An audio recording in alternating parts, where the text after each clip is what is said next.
Walang hiyang bata ka! Ito po yung tita. Walang hiyang bata ka! Kaya ka pala pumunta dito para hagahan mo ang lahat ng ari-arian na dapat para sa amin! Tita, wala po akong alam dyan. Kahit hindi Tita! ka wala akong pangalan na para sa Ano amin! iwan to? Ano to, Marco? Tama na, Valerie! Junjun, okay ka lang? Ano ba kasi yan, Valerie? Ano ito? Ha? Ha? Ah! Ayan, basahin mo! Bakit ka ganun, Marco? Akala ko ba kami yung tagapagmana? Ba't mas pinili mo yan si Junjun kaysa sa amin, Daddy? Eto ba? Kaya kayo nagkakaganyan? Ikaw, Valerie, kaya mo lang pala ako minahal dahil sa mga ari-arian na ipapamana ko? Hindi, Marco! Wala akong takalang sa pamana na yan! Ang sa akin lang, bakit napunta lahat ng pamana sa bastardo mong anak? Hindi ito maaari, Megan. Kailangan may gawin tayong paraan. Wala na tayong magagawa, Mami, kasi pinirma na ni Daddy yung mga papeles. Hindi pwede ito, Megan. Gagawa tayo ng paraan. Hindi pwede kay Junjun mapupunta ang mana. Dapat sa atin lang. Pero ano namang paraan yung gagawin natin, Mami? Ako bahala, Megan. Mami, saan ka pupunta? Sama ko!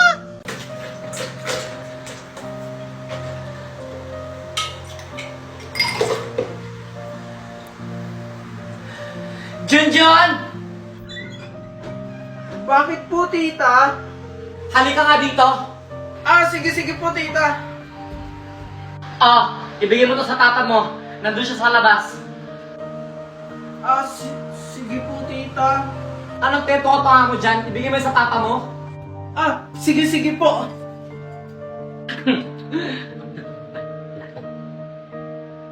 Manong, pakilinisan na yung garahe na after nyo dyan, pakibuhat na lang din to. Papa, inom muna po kayo ng juice. Salamat anak, nag-abala ka pa. Handa ka, Junjun. Teka, Junjun, ba't ganito yung lasa na ito? Tsaka, parang hindi ako makahinga. Tsaka parang nahihilo ako. Papa, ano nangyayari sa'yo?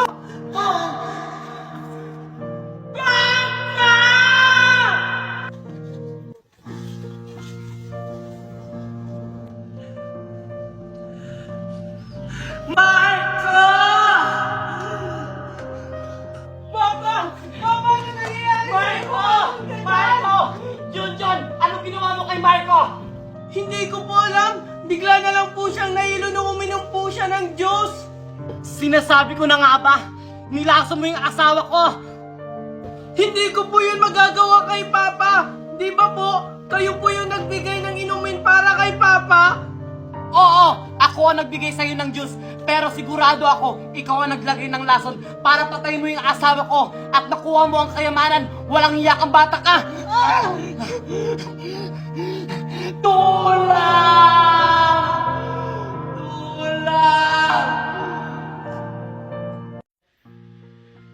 Oo, Marco. Huwag ka muna tumayo. Alam mo naman na hindi ka pa magaling eh.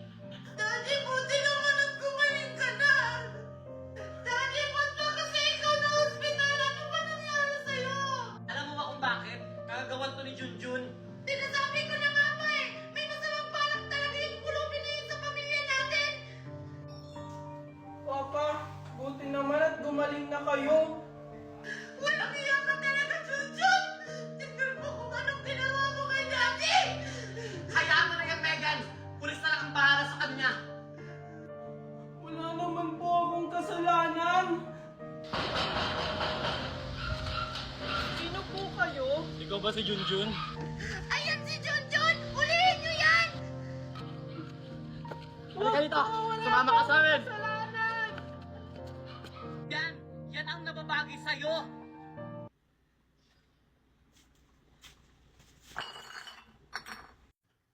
Sino yan?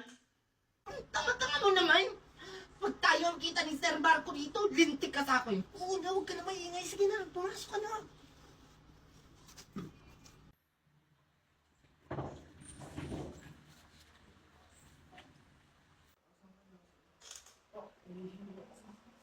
Valerie!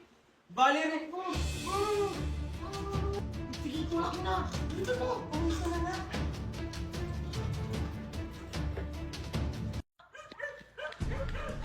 Mami, saan ba kasi tayo pupunta?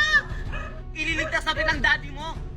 Hindi po ba delikado yung pupuntahan natin, Mami? Kahit mamatay pa ako, gagawin ko ang lahat para sa daddy mo. Maghintay ka, lapit na kami. O sige, tara na Megan. Mami, nakakatakot naman dito. Anong lugar na po ba to? Eh basta, manahimik ka na lang. Andito na kami. O sige, dumiretso ka lang. At magbilang ka ng 5 hakbang. Ano? 5 hakbang? 1, 2, 3, 4, 5. Dito na ako. Nasaan na ba kasi kayo? Pinagloloko niyo ba ako? Tumingin ka sa kaliwa. Andito na sila Megan. Asan, Mami? Ang bobo mo naman. Sabi ko sa kaliwa. Mami, sa kaliwa daw. Oh, asa ba kasi kayo? Hindi ko kayo makita. Siyempre, wala pa kayo sa lokasyon kung nasan ako. Humakbang pa kayo ng 10 hakbang. Ano ba talaga? Pinagloloko niyo ba kami? Sundin mo na lang. Humanda na kayo. Tara na Megan. 1, 2, 3, 4, 5, 6, 7, 8, 9, 10. Mami, baka niloloko lang nila tayo. Wala akong pakialam basta para sa daddy mo. Oh, huwag na kayo mag-away. Andito na ako sa harap nyo. Sino ka? Mami, sino siya?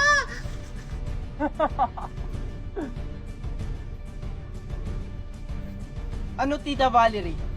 Nagulat ka, no? Junjun! Sinasabi ko na nga ba, ikaw ang may pakanan nito. Pero Mami, wala ka namang sinabi. Manahimik ka! Paano ka nakalaya, Junjun? Di ba nasa kulungan ka?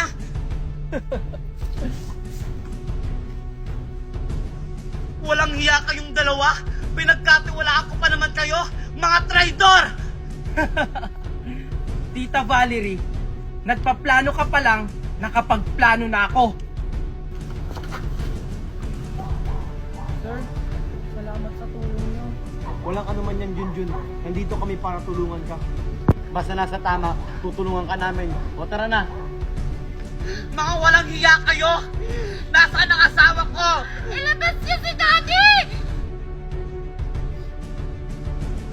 Nasaan ako?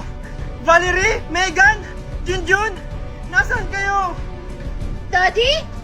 Mami! Boses yun ni Daddy! Marco! Asan ka?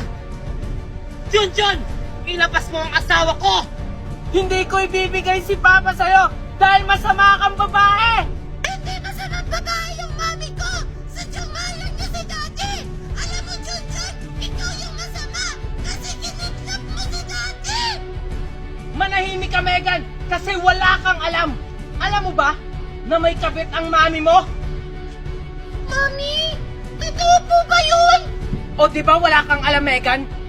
Pero para mas malaman ang lahat, tawagin niyo si Papa. Sige, Junjun. Hindi totoo yan, anak. Napakawalang hiya mo talaga, Junjun. Sino kayo? Anong kailangan niyo sa akin? Huwag kang mag-alala, Boss Marco. Hindi ka namin sasaktan. Basta sumunod ka lang sa amin. Anong gagawin niyo sa akin?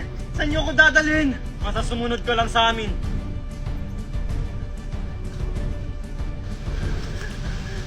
Junjun? Valerie, Megan? Ano nangyayari dito? Asawa! Daddy! Ang sagradong anak mo lang naman ang kumidnap sa'yo! Totoo ba yun, Junjun? Na ikaw yung may kagagawan nito? Oo, Papa! Ako ang nagpakidnap sa'yo dahil gusto ko lang ilayo kayo sa babaeng yan!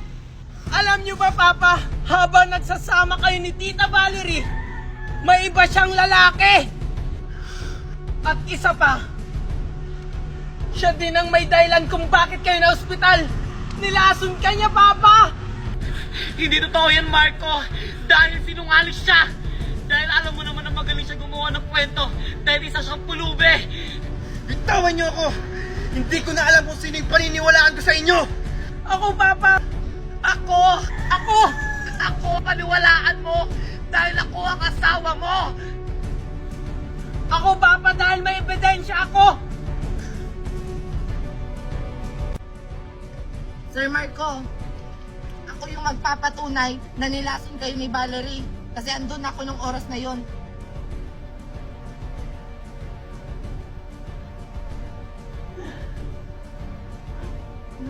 Nasaan ba yan? Ano kayong gagawin mo ng Valerie? Si Marco? Junjun! Walang niya ka, Valerie. Bakit mo nagawa sa akin yon? Hindi lang yan, Papa. May isa pa. Ito niyo nga ako? Boss Junjun, ito na siya. Arturo! Ano, Valerie? Tita Valerie. Unahan lang yan. Mami, ba't mo to ginawa kay Daddy? Walang niya ka, Valerie. Minahal kita ng totoo. Pinagkatiwalaan. Tapos ganito na ang gagawin mo sa akin. Dahil dyan, mabubulok ka sa kulungan. Hindi!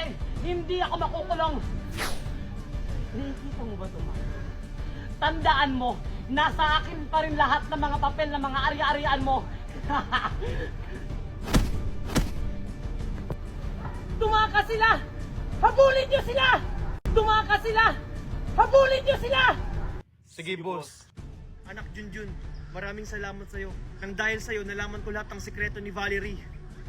Walang anuman yun, Papa. Ang mahalaga ngayon, mahuli natin ngayon si Tita Valerie. Pero ang tanong, Junjun, mahuhuli kaya natin siya eh? Ang galing-galing pa naman magtago nun. Huwag ka mag-alala, Papa. Naplano ko lahat na ang gagawin. Nakipagtulungan ako sa mga pulis.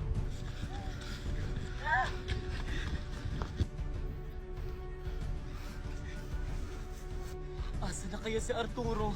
Sana hindi siya mahuli. Valerie! Asa na kaya sila? Maghiwalay tayo. Doon ka, dito ako. Sige. Valerie, Arturo! Lumabas na kayo! Ben, dito po yung pulis. Ano kayong gagawin ko? Hindi na kayo makakatakas! Kasi wala na kayong mapupuntahan! Pakita na kayo! Wala sila dito. Hello, partner? Wala sila dito. Baka nandiyan sila sa paligid mo. Okay, sige, copy. Papatay kita! Hindi mo yun magagawa! Walang iya ka! Kala mo matatamaan mo ako! Tapusan mo na.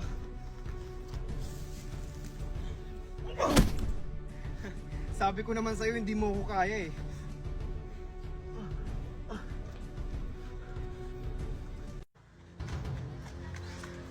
Kailangan ko umuwi para hindi ako maabutan ni Marco at Junjun.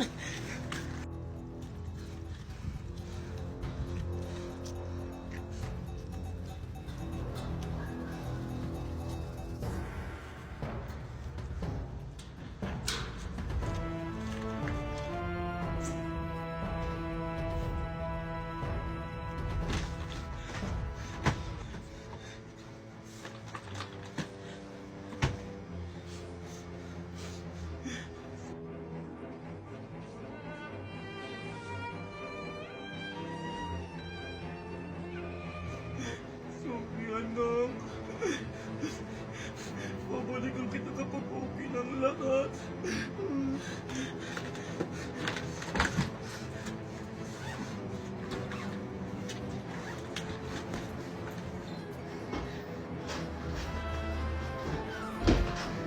Yaya! Yaya! Ayos po, ma'am. Saan ka pupunta? Basta! Ulit Marco ha? Hindi, malilindi ka sa akin! Oo po, Ma'am Valerie. Akin na yung cellphone mo! Bakit po, ma'am? Huwag ka na magtanong! Ibigay mo yan sa akin! Bilis! Ito po. Akin na! Para sigurado hindi ka makapagsumbong!